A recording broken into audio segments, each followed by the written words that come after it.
not too far away from him. Yeah, no, I thought it was strange. That's true. I agree.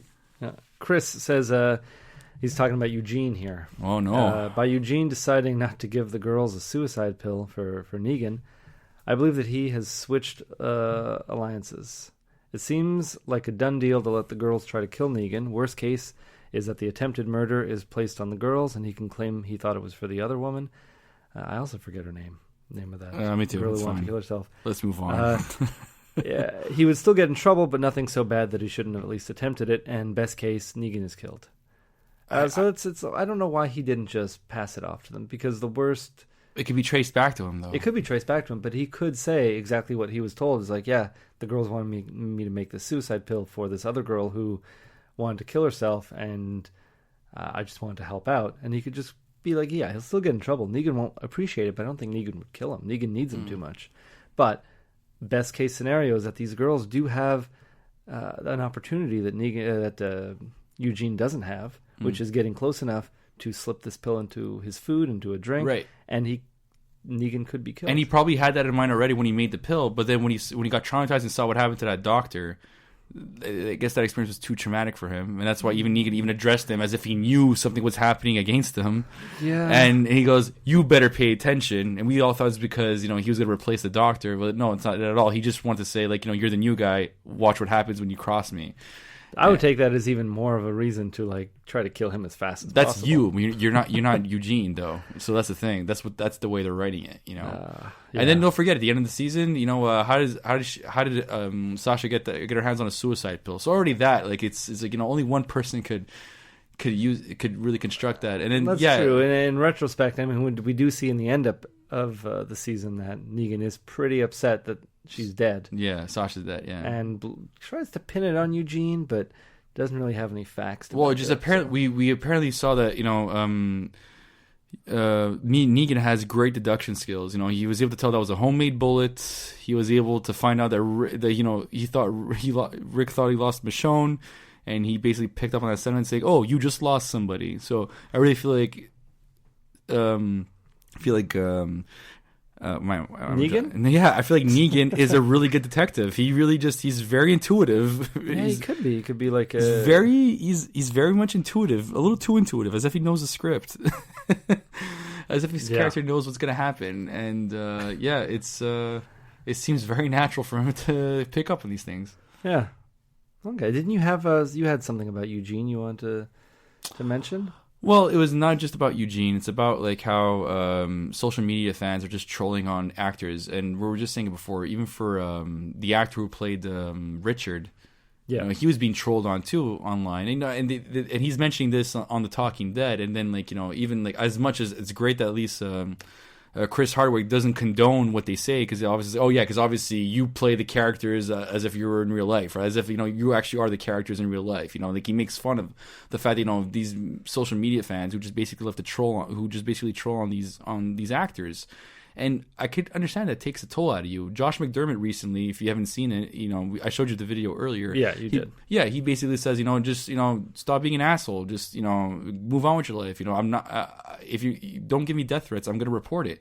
People are sending death threats about characters or about actors in general, and that's but that's always happened.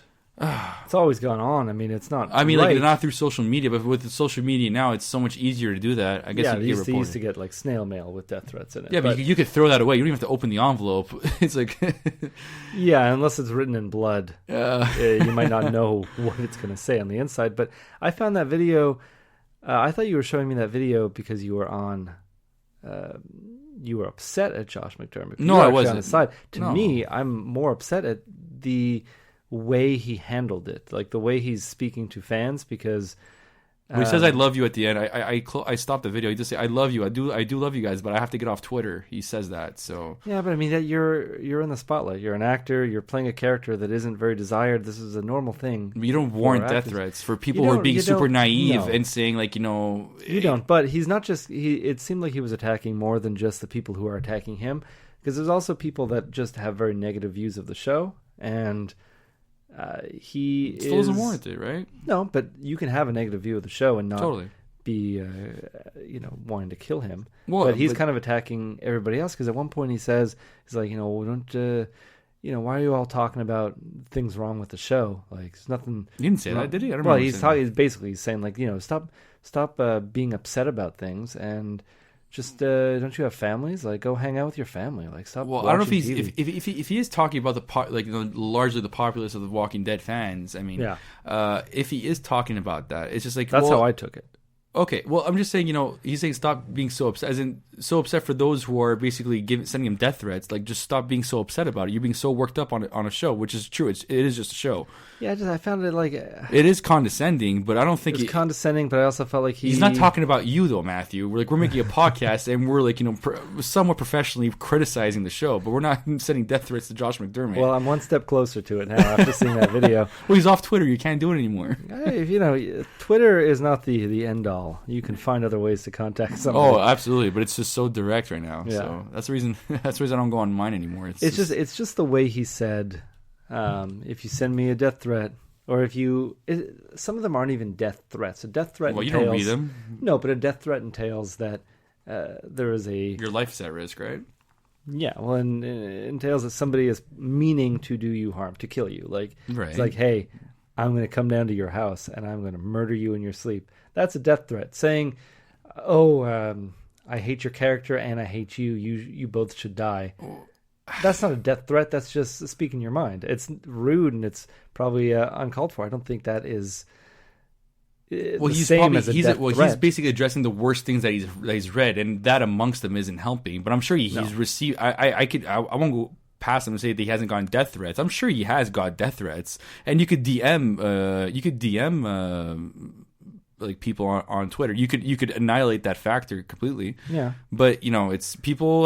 I haven't read what he has received, but I can't imagine largely it's pretty bad. Yeah, but for him to do that, that's because don't forget they even trolled on Tara on her baby weight when she did her episode. Yeah. Now we can hate Tara's character for all we want. We'll talk about it on the podcast, but we were never going to attack her body weight. She just gave birth. She was tending her baby and she was filming on set. That's pretty badass for a woman to do.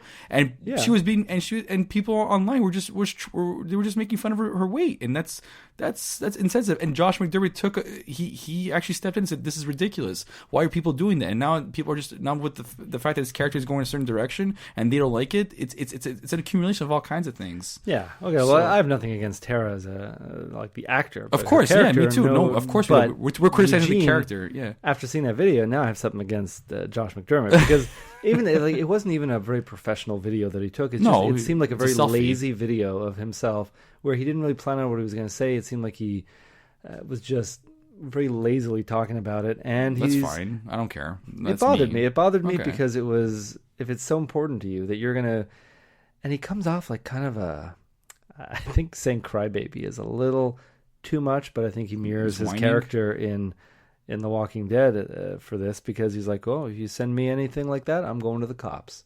Well, he reports it. You could easily just report any message you get. You just report. It just there's an icon that says report. Do you think the cops are just have this whole list? It's like, oh, but there is cyberbullying. There is authorities on cyberbullying though. So I don't know how I don't know how it's enforced, but there is something in place for that. So especially with these days. Whatever happened to just actors getting death threats and in the mail and these unknown packages? I'm sure they could still get it if you don't. Like Josh McDermott is not famous enough to even warrant getting death threats. Oh, he is. He's in The Walking Dead. He's eating it up. He loves these death threats. And he's trying to get more attention now. And I don't know, man. You want to play devil's advocate right now. I don't. I just didn't like the way he spoke. I didn't like his tone. Well, I understand that he's upset. He feels like his life is at risk, but I don't think he believes his life is at risk. Nobody's going to write. They're just angry. They're upset. It is annoying. It is annoying. It's like it's so annoying. Just because you're trying to get paid for what you do, and people are threatening you. I mean, that's ridiculous. Yeah, but do better. Do better at what? Like writing it? It's not his fault. It is and it isn't, because I'm gonna refer back to Nazis here now. I want to hear where this is going. Well, use the analogy that AMC is Hitler, and not the SS, and no, and the actors are all the Nazis. Now they're doing things that we as the rest of the world don't want to see. We don't like what they're doing. But now they have this cover that they can just say like, oh, well, this was our job. we were being paid to do this. Like we were part of this. Maybe they weren't being paid, but we're following orders. No, I'm talking about Nazis here. Of course they were paid. Well, in a way, but in a way you're rewarded to be in the army.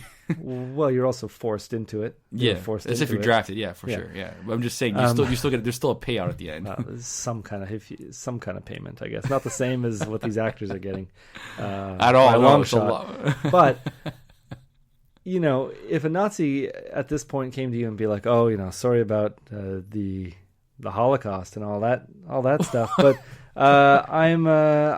it was my job. I was just following orders, and I was doing. It's like, yeah, but if you knew what you were doing was so terrible, just maybe don't do it, or work your hardest to change the way it's going and try and do something about it instead of just following. So that's what I'm thinking. Josh McDermott acting, just following a terrible script, following all the actors. But he has no power over the script. None of them do. But individually, you have no power. You group together. I feel like all the actors have to feel that this is just going down There's a writer's strike that's about to happen, I think. Isn't there? Is an upcoming writer's strike? The writers don't need to strike. The actors need to strike for better writers. Well, that's what I'm saying. So, imagine if the writers for Walking Dead, Scott Gimple goes on strike, I'm going to lose it. Because, for what? What have you done? This season has been atrocious. The writers are the last people. The viewers should go on strike. The actors should go on strike. The writers should go on strike to go to writing school. Take a creative writing course and realize that'd be so condescending for them. It's like I was a writer for The Walking Dead. What have you done? Well, The Walking Dead has been looking so sharp, so I don't know. It's anyways, whatever. Okay, it's enough on the writing. You keep wailing on the writing. It's so easy. It's like the basis. It's like it's the. Are you saying writing is easy or wailing on the writing is easy? Wailing on the writing is easy. Writing is easy? No, writing is...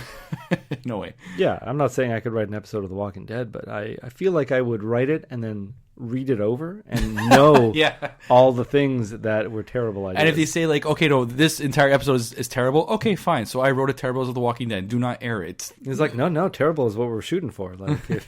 So anybody can write for it then. It's better than the worst thing I've ever seen. That's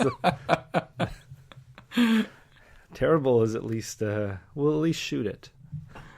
All right, Lisanne writes, why is the show making a running gag to keep placing Michonne as the sniper?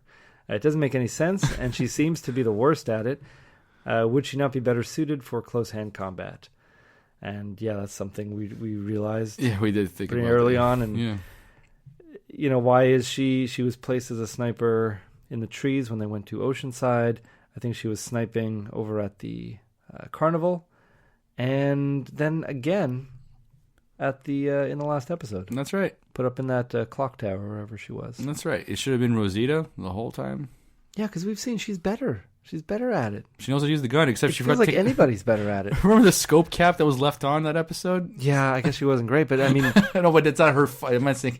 Her character obviously meant to take it off, but when they shot it... But that's part of it. This is part of the whole analogy, the whole Nazis and Hitler analogy here. You gotta stop bringing that up. This is the worst example ever. If you are a part in of the field and your cap is on your sniper and you are trying to kill somebody in a war, are you not going to take that cap off because you're...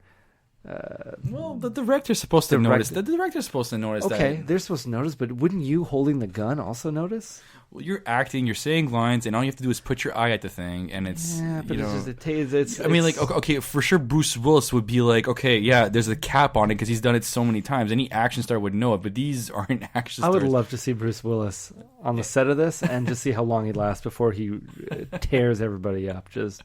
tells them all for what he tells off Kevin Smith. Yeah, he tells off Kevin Smith for not knowing his lenses. Yeah, imagine what he would say to the people of The Walking Dead, like the writers, and everybody's like, "I want everybody get in here, get all the writers together, get everybody here." It's like, I'm not doing this. I'm keeping the money. And Greg Nicotero, it's like, Greg, we're not going to do your thing. It's expensive and useless. We're going to use that. We're going to use those resources for another scene where it actually ties into the narrative properly. Yeah, and the only way I'm going to do this episode is if I could be shoeless and sockless.